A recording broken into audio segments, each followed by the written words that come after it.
ትጋ። ስትተጋ ምን እያሰብክ ነው? ትርፍህን አስብ ነው።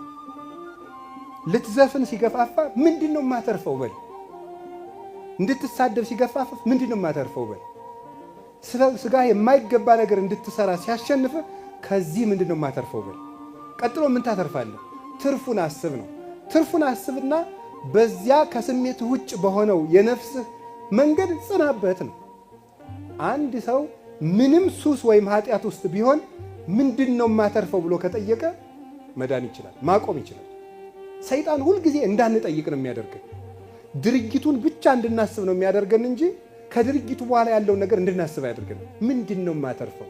መንግሥተ ሰማያት። ምንድነው የማተርፈው? ጸጋ። ምንድነው የማተርፈው? ጤና። ምንድነው የማተርፈው? በእግዚአብሔር ዘንድ ያለ ባለሟልነት። ምንድነው የማተርፈው? ረድኤት። ምንድነው የማተርፈው? ዕድሜ። እንዲህ ብለን ካሰብ በስመ አብ ወወልድ ወመንፈስ ቅዱስ። ሰው ምን ኃጢአት ይሰራል? ትርፉን ካሰበ። ሶስተኛው ምንድነው ማሰብ ያለብን? ኪሳራውን ነው። ማታ ስትተኛ ወንድሜን አስቀየምኩት፣ ማንን አስቀይም የገባው በል ይላል። በዝርዝር ነው የሚጽፈው በዜና አበው ላይ። ማታ ስትገባም ዛሬ ማንን አስቀየምኩ? ከክርስቶስ ጋር ዋልኩ ወይስ ከሰይጣን ጋር ዋልኩ በል። ሌሊት ጠዋት ስትነሳ ከእግዚአብሔር ጋር አደርኩ ከሰይጣን ጋር በል። መንግሥተ ሰማያትን ይዣት አደርኩ ሲኦል ውስጥ ገብቻ አደርኩ በል።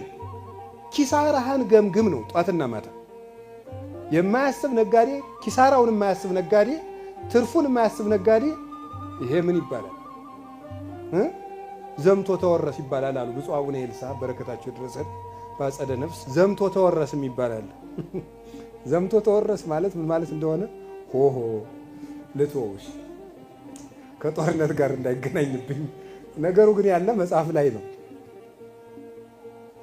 ልናገረው። ምን ማለት መሰላችሁ? ዘምቶ የሚወረስ ማለት ዘመቻ ሊያስፋፋ ወይም ግዛት ሊያስፋፋ ወደ ሌላ ሀገር ውጊያ የሚሄድ ንጉሥ ነው። ሲሄድ ግን ወደ ምስራቅ ግዛት ሊያስፋፋ ሲሄድ ምሳሌ በምዕራብ ባለው ድንበሩ ምን አላስቀመጠበትም? ጠባቂ አላስቀመጠም። ከዛ በዚያ ግዛት ሊያስፋፋ ሲሄድ ምኑ ተወርሶ ይቆየዋል? ራሱ ቤተ መንግስቱ ተወርሶ ይቆየዋል። እንዲህ ያለ እንዳትሆን ይላል ማሪሳቅ እኮ ነው የሚለው።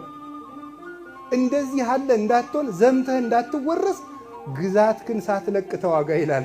ግዛት የተባለችው ጸሎት ናት። ጸሎት አቋርጦ አገልግሎት የለም። ከዚያ ወጥተህ ቤተ መንግስትህን ለቀህ አትዋጋ። ቤተ መንግስት ጸሎት ነው። ከጸሎትህ ወጥተህ ሰይጣንን ማሸነፍ አትችልም። እንደዚያ ዘምቶ እንዳይወረስ ነጋዴ ትርፍና ኪሳራውን እና ትጋቱን እስቲ አሁን ነጋዴ ያስቡት። የነጋዴን ትጋት አስቡት። ለንስሐ አባት አይገኝ፣ ጉባኤ ላይ አይገኝ፣ ምን አይገኝ። አብዛኛው ነጋዴ አንዳንዱ እንዲያውም ኧረ ልጄ ጉባኤና ተብሎ ሲደውልለት መዋጮ ሲኖር ጥሩኝ ይላል።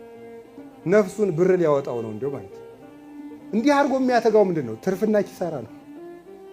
ትርፍና ኪሳራን ይሄ ዓለም ንግድ ነው። ወበከመ ብእሲ ዘይነግድ ወፀዋ አግብርቲሆሙ ንዋዮ ይትገበሩ ቦቱ።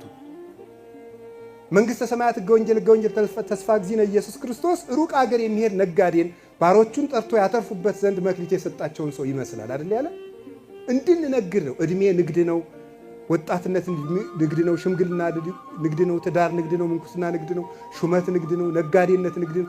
እጃችን ላይ ያለው ነገር ሁሉ መንግሥተ ሰማያትን የምንገዛበት መነገጃ ወረታችን ነው።